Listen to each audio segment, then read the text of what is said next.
Hey folks, Nas here. Thanks for joining me. Today we will be exploring your first planet in No Man's Sky. I'll guide you through your first cave dive to finding a minor settlement and other neat places around your first planet, along with some helpful tips to help you get a great start in No Man's Sky. This video is episode 2 of my No Man's Sky guide series, where I'll cover many things in normal difficulty that can help you along your travels. So feel free to follow along in the playlist. Alright, let's get into this. Now that you have your ship repaired, you can head to space. But I would highly recommend staying on the planet for an hour at the very least. Scan as much as you can with your analysis visor. Collect needed resources and look for a cave. Locating a cave is not always easy, but you can use your analysis visor to help you locate one. Hold F to use the visor and look for an object called subterranean relic. Then, when you find one, hold E while the visor is active and it will mark the icon.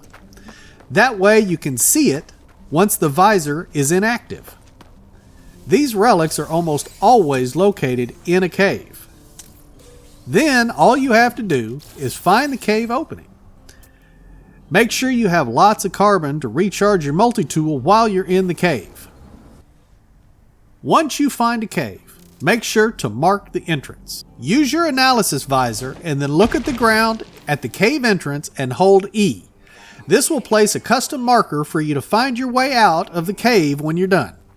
Some caves are very small, and yet others are very large and have several tunnels, so it can be very easy to get lost in a cave. Now that we have found a cave and placed our marker, it's time to get busy. You want to scan every little thing high and low, and once you've scanned it, collect it. You should have noticed that sometimes when you scan something, there is a secondary element available as well. You only receive this secondary element after you have scanned the object. Also, look out for hazardous plants. Remember when I mentioned touching stuff is good until it's not good because it'll be bad? Well, this is one of those times it would be bad to touch this plant, as they can put out a poisonous gas that will hurt you. However, you want to collect the oxygen and the sodium that you can get from shooting them with your multi-tool. You will also be collecting a lot of cobalt and marrow bulb, which will be super handy later. The cobalt is going to give you a way to make units, which is a game currency, and the marrow bulb will refine down into sodium. Once you are finished going through your cave and collecting everything, you can remove the custom marker after you get back to the entrance, of course. You want to be just a little bit away from it. Look at the marker, hold F, and you should see the option press E to remove marker. If you do not see this option, it means that you might be standing too close or you're not actually looking at the marker icon. Otherwise, the custom marker will be removed when you place another custom marker. One thing you will definitely come across during your travels is a knowledge stone. These stones will teach you a new word for the current system's controlling race. It's never bad to learn new words. If you happen to find one of these huge antennas, that's awesome. This is a waypoint, and if you interact with it, you will be shown the location of a minor settlement.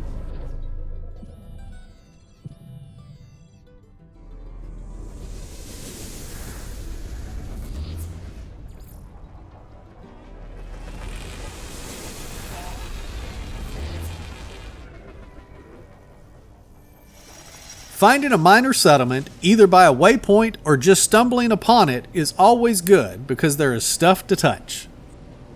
You can sell stuff at the Galactic Trade Terminal, you have the potential to buy an upgraded multi-tool, and there is also a technology vendor where you can potentially get upgrade modules for your gear or starship.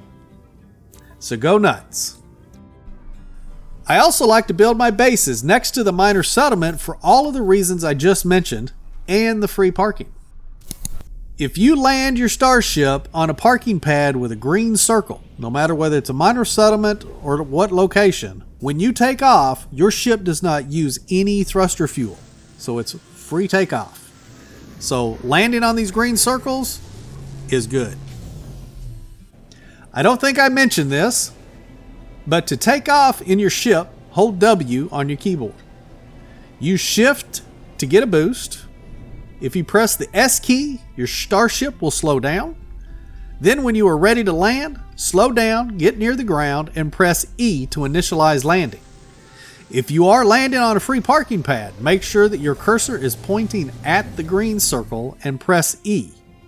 If you are not low enough to the ground or going too fast, landing on the pad will not initiate. If you happen to find one of these drop pods, this is a cool find. You have the opportunity to get an exosuit upgrade slot for very little work.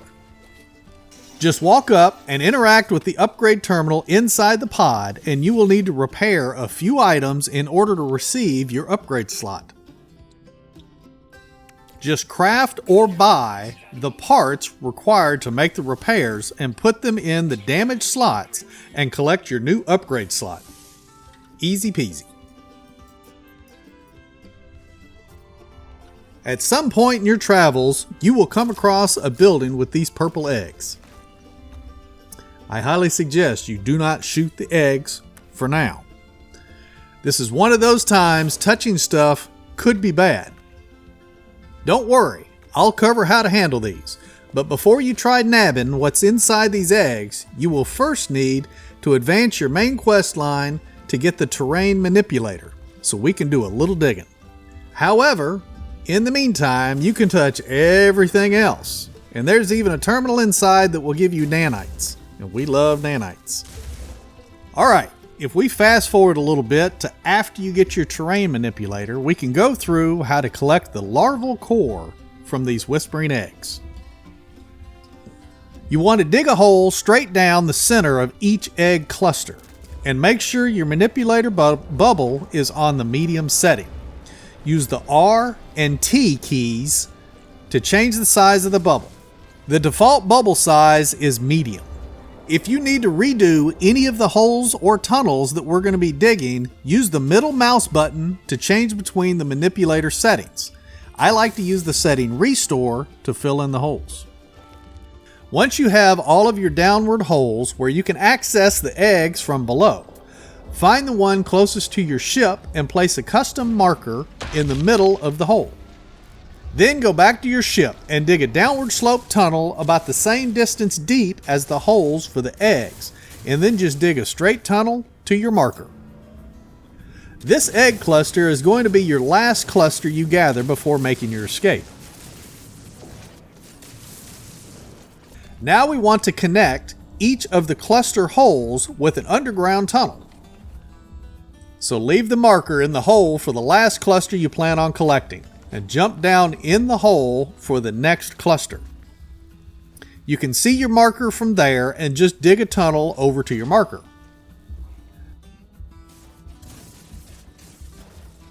Then go place a custom marker in the hole you just dug from so you can dig a tunnel from the next hole.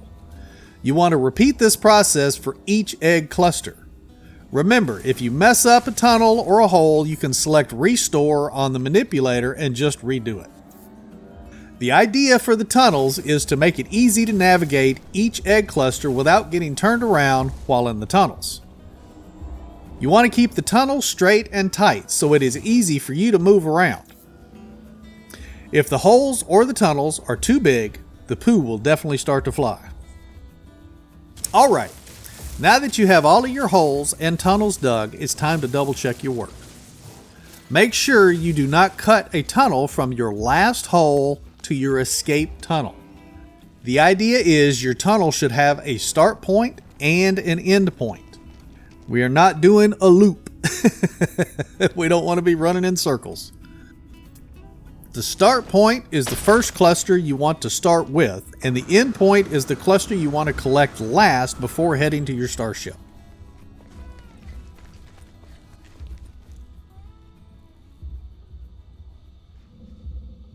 So go back into your tunnel, Make sure you can see each of the eggs from the bottom of each hole. That way you know you can shoot them without having to fix your hole. You don't want to fix your hole after the poo starts to fly. Once you have double checked all of your work and you feel it is good to go, make sure to save your game, either at the manual save location or by hopping in and out of your ship to create an autosave. That way, if something goes bad, you can just reload the game back before you soiled your spacesuit. Now it's time to have a little stressful fun. Head over to the cluster you designated as your first cluster, and you can either start from above ground if you have a hard to reach egg, or just jump down in the hole and then start from there. Shoot one egg at a time.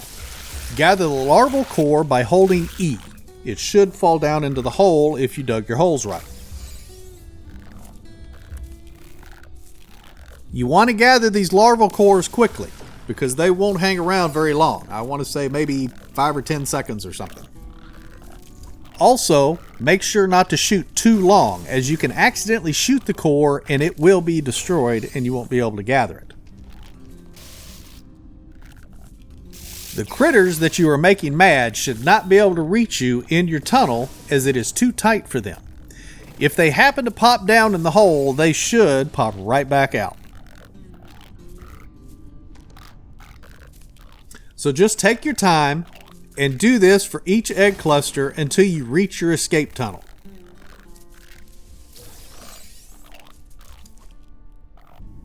When you are all done collecting the larval cores, head down the escape tunnel, hop in your ship, and take off, leaving those little critters behind.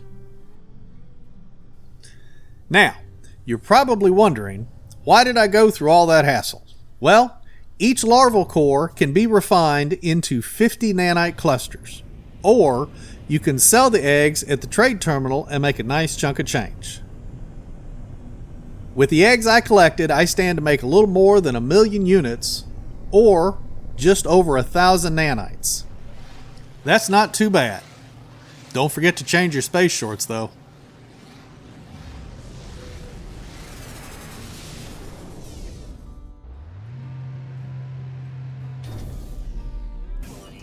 Alrighty, if you come across one of these ominous looking towers, don't be afraid. I'll show you what to do, and it can net you a few hundred nanites and possibly a new multi-tool for free. There should be a save location nearby, so I suggest saving in case the poo starts flying.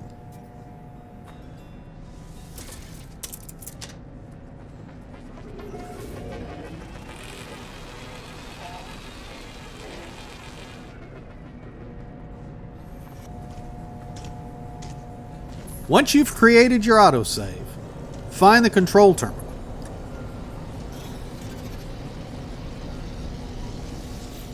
And choose the option to shut down the Sentinels. Once that is done, run around and look for the green and purple cylinders and pick them up.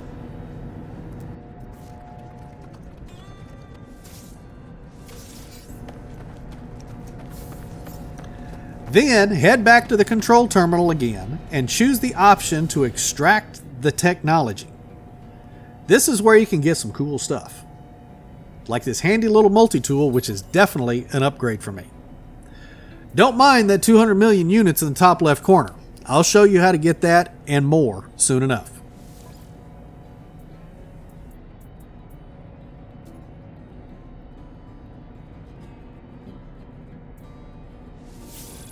Now that you have checked for some goodies at the control terminal, you can head back over and save your game again. Then start shooting the 3 units around the tower with your multi-tool. You will get more nanites and goodies from them.